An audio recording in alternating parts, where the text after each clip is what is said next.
So you buy what those guys are selling? Oh, well, we just heard it from the experts right here. Yeah. And I mean, I think just from my perspective of being, somewhat in content and in distribution too, Yes. As YouTube is a distribution platform. I mean, I think one of the things we're seeing is there's just a lot of change right now happening in the traditional TV landscape. If we look at 18 to 24-year-olds, the amount of TV viewing has decreased by over 25% over the last 5 years. Actually, sorry, 40% over the last 5 years. It's 25% for a slightly older demo. Right. So, I mean, I think if you, I think as a result of some of these changing demographics and these changing trends, the traditional media companies and the distribution are looking and thinking like, well, how do we prepare for this changing landscape? Right. So I'd say that maybe a tepid yes from your perspective. Well, I think everyone is asking and everyone's learning. Right. And so I think the other thing too is that there's much more focus on going direct to consumer. And Netflix has definitely shown that. Amazon's going direct to consumer, right? And so the question is, when you're a content provider, are there benefits of partnering with a distribution platform and then being able to go more to direct to consumer? So Sure. I think, we'll see over time, but there'll be some opportunities and challenges. All right, we heard from Reed Hastings last night. We obviously heard from Jeff and Randall this morning. Man, these guys are big companies. Mm-hmm. They got big budgets. Where does YouTube fit into this? It almost seems a little bit unexpected, but perhaps the Google product is somehow not at the scale of these other companies. Now, I know you're going to give me 10 stats why that's wrong. Yeah. Yes. But nonetheless, there seems to be a lot of big players doing a lot of big things. So what is YouTube's role? Could you do it in a tweet? Could you tell us in a tweet? Sure. Well, I think our goal is to be the next generation platform for media companies, right, and to do that in an ad-supported and subscription way. And when you're an ad-supported platform and you serve a global market, our focus is really reach, right? So we serve over 1 billion users that come to our site every month. And so if you have something and you want to have that content become famous, you want that content to have impact, YouTube is a great place to go. Right. I think, again, for the user side, if you actually want to go and learn about anything, see the most amount of content, YouTube is going to be the place to go. Okay. So in terms of developing your own content, Netflix, as Reed was telling us last night, they're putting in 10 to 20, he's targeting 10 million today, perhaps $20 million an hour of premium content. Google and YouTube have taken a few baby steps in that regard. Are you willing to truly go in the way that Amazon is and that Netflix is and so many other creators are? Well, I think our models are different for a few reasons, which is that, Netflix either licenses content or they produce content. Right. We're a platform that enables other companies to create content or to have that content distributed. So in a sense, as our platform model, it doesn't, and being ad-supported also impacts the type of content that we can do. Right. It doesn't make sense for us to do it in the same way that Netscape and Netscape? That's an old they're one. Back. Okay, yeah. That Netflix and Amazon are doing. Right. But we started YouTube Red. We've had it so you are. That's my next question. Yeah, so we've had YouTube Red for about a year. How's it going? And so far, it's been good. Do you want to give us some numbers on that? No, not yet. I'm sorry. All right. How do you feel about it? We feel, I'll say, optimistic about it. And so YouTube Red, just for everyone who, in case you don't know about it, it's a full music subscription service. In addition to that, we have the YouTube stars that develop content for, a lot of times YouTube stars will have big followings on YouTube. Our largest star, PewDiePie, has over 45 million subscribers. And so we're taking those top stars and then we're saying, well, how do you create content and take it to the next level? And so that's where we felt like we could really differentiate, because if we're to go into the market and compete with Netflix and compete with Amazon and do that in the same way, that's a competitive market. I don't think we've ever seen as much content being produced as is being produced right now. So you guys have made the decision, we're just not even going to go there. they're going sort of basically top down in terms of budgets and spending. You're kind of going bottom up, finding the people who kind of have their organic audiences and putting them in better environments. Well, I think we're focused on the YouTube experience and the YouTube audience that we have there. And making sure that we are working with the YouTube stars to take that content to the next level. And so far, the reception has been really positive. Right. And to be clear, like the YouTube stars have real followings. So Variety, for example, did a study, and they looked at American teens, and they said, among American teens, who are your biggest stars? And 8 of the top 10 were YouTubers. And so these are real personalities with very loyal followings. And so really it made sense for us to work with those stars as opposed to going out and saying, okay, let's do something completely out of the YouTube ecosystem. Right. Let's do something focused on the YouTube ecosystem. I think you build your subscription service. So subscription services have this benefit, right? As you have more and more users, you can develop more and more content. And so you can expand that Right. investment. That's what Reed Hastings would say, too. Right? Yeah, and I think they've done a great job of proving that. And Right. so, for us, we need to start where there's value for our users, which is taking the YouTube stars, growing them to the next level, and then having a really amazing YouTube service. So, YouTube, we have, from a music perspective, we just have a lot of really we have a really large corpus. If you're interested in a specific type of music, you can get that on YouTube. So we tried to look at what our strengths were and then have our subscription service be focused on that. Right. And what does it cost per month? $9.99. And you giving everyone here a discount? No, we're okay. not. All Sorry. All right, fair We'll enough. do that next year. But I recommend that you try. You also get YouTube ads-free, which has been, and everything is available offline and background. So it's been, our users are really enjoying Okay, it. let's talk about advertising. You obviously Sure. had a big part in acquiring YouTube, acquiring DoubleClick thereafter. Yeah. The advertising space has changed so much, Sure. certainly since those deals. So what does the advertiser of 2017 want? And how is Google giving that, and specifically YouTube giving it to the advertiser? Yeah. Well, I think advertisers usually fall into 2 buckets. They're either a direct response advertiser, meaning they want to sell a specific good and they want to measure the click-through and the performance. They have an online site like Amazon. They advertise, people click, they buy, they can measure that performance. Then you might say you have an advertiser that is brand-oriented. So, like Gap, right? Sure. People go into their stores, they purchase products, they have positive affinity with the product. And YouTube is, within Google's portfolio, which has traditionally been much more direct response, is really the largest brand property within the Google Right. Can you give portfolio. us a general sense of what it costs for a brand to advertise on YouTube? We run it on an auction basis, Right. and so our advertisers.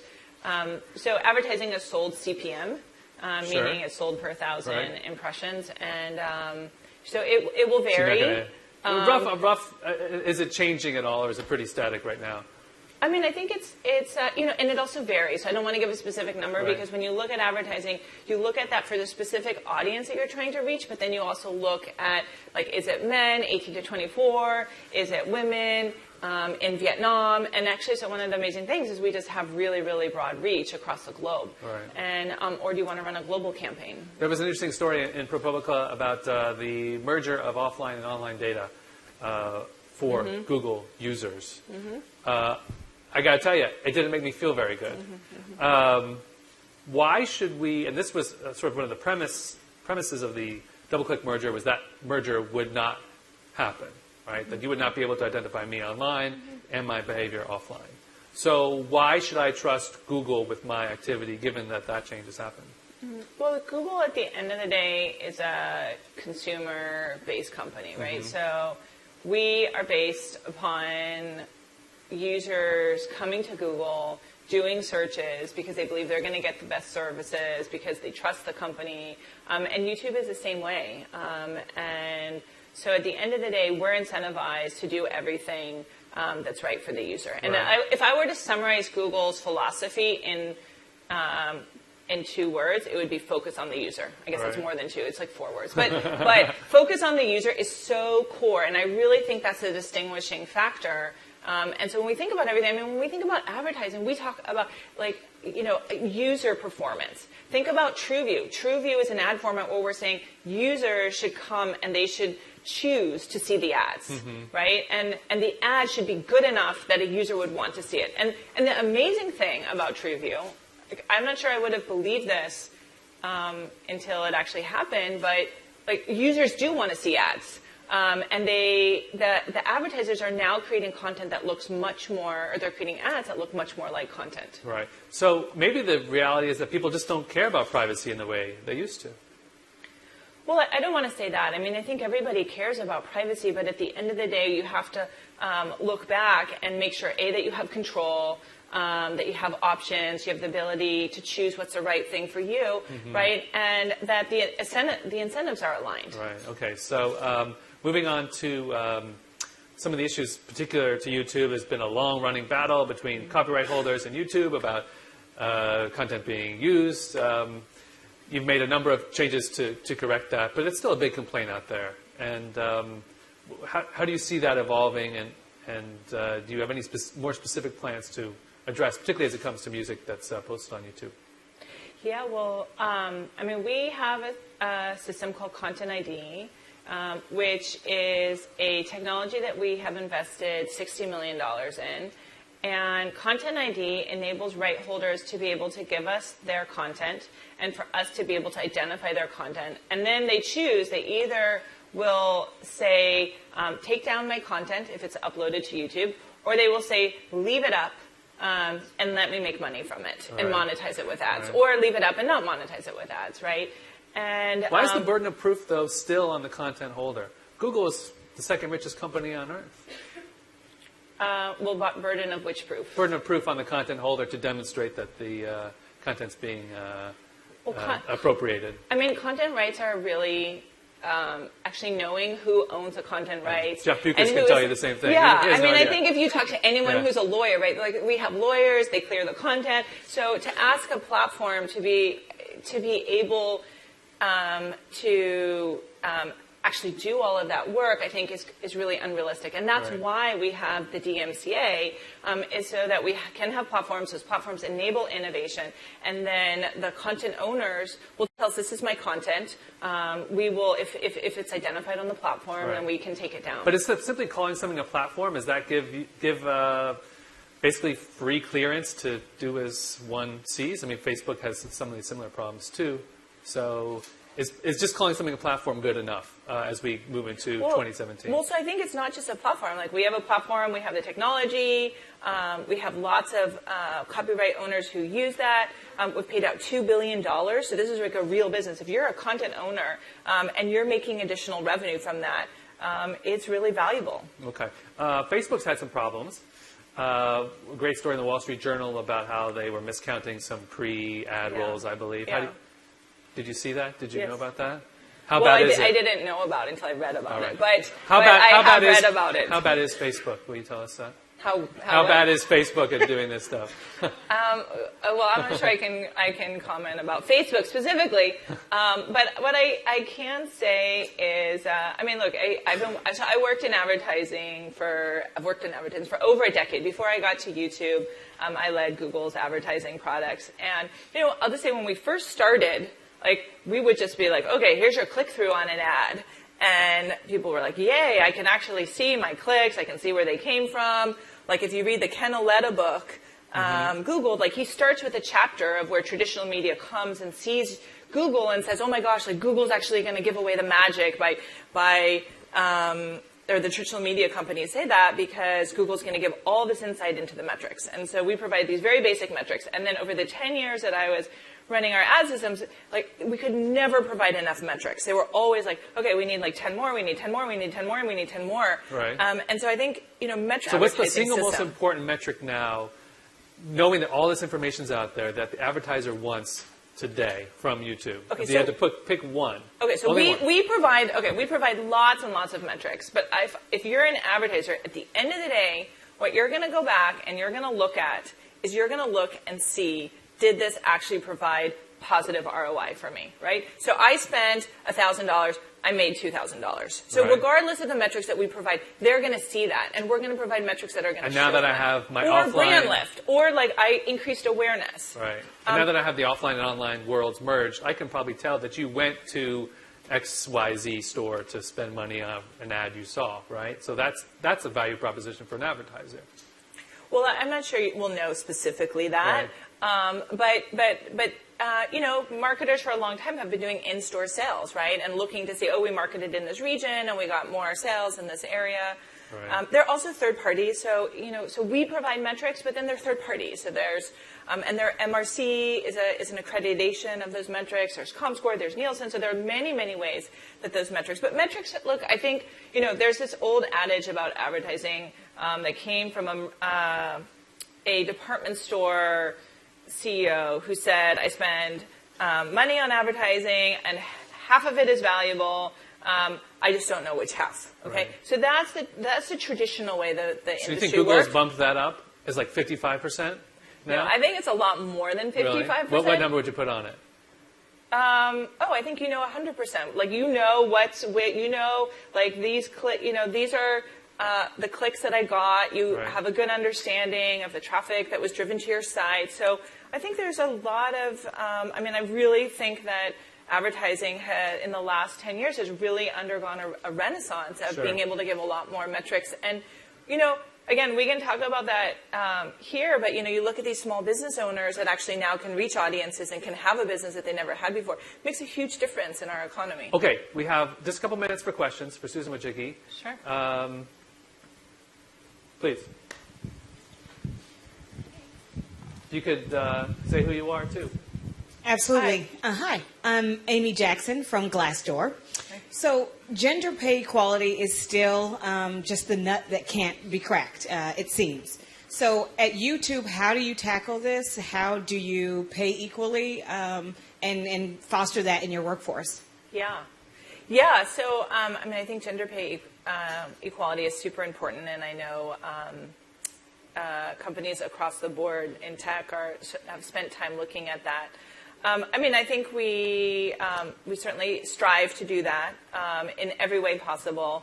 And you know, I think the way that I personally do that is, you know, when we're doing pay, you know, our team, our HR teams, they go through equity in general to make sure that it's fair for everybody, right? So you have a set of people at a certain level, they have similar job titles. How do you make sure that there is, you know, a narrow band among those individuals? So it's not just a gender how do you offer issue. performance, though, right? If you have a group of people at the top who don't know who performs well, doesn't that sort of Well, harm so the most people who companies give perform? performance ratings. Mm-hmm. So I think you can say, well, look, we have people who are level X, they perform at level Y, you know, and like our HR teams go through that and they make sure that you know, if there's a discrepancy, it can be explained. Right. And in general, making sure that there's good and you know, there's good.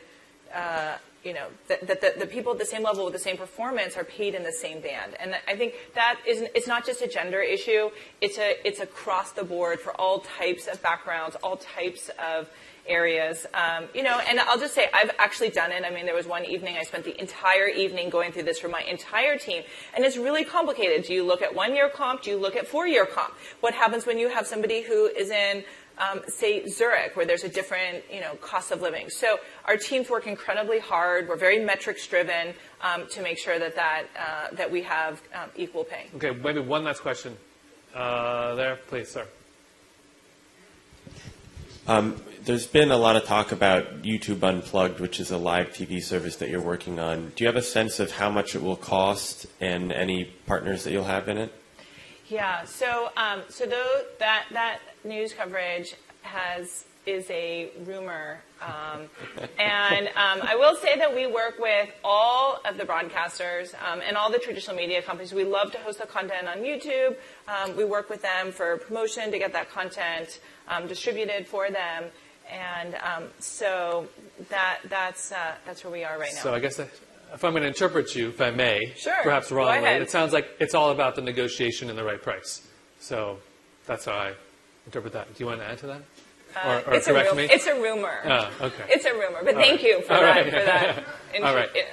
Any interpretation. last thought? What is YouTube a year from now? Is it significantly different or not? Well, I mean, I think we just live in this really amazing time. I mean, TV is, when I grew up, like TV was like the one and only thing, that was so important for delivering entertainment. And with, and in this, we live in a day and age where video distribution, it's so broadly available. There's so many different creators of content. So many people can create content that never created content beforehand.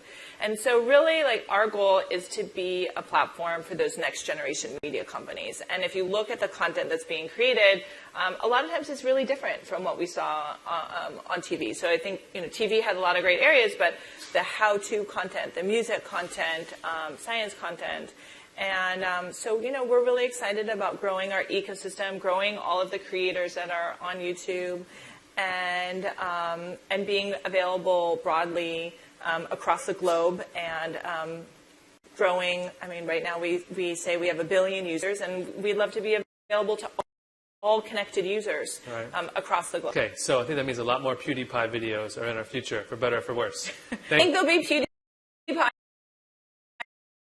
and more. Okay. PewDiePie enhanced. PewDiePie and more. Okay, Lots great. more. All right. Thank Thanks you. to Susan. Thank All right. you.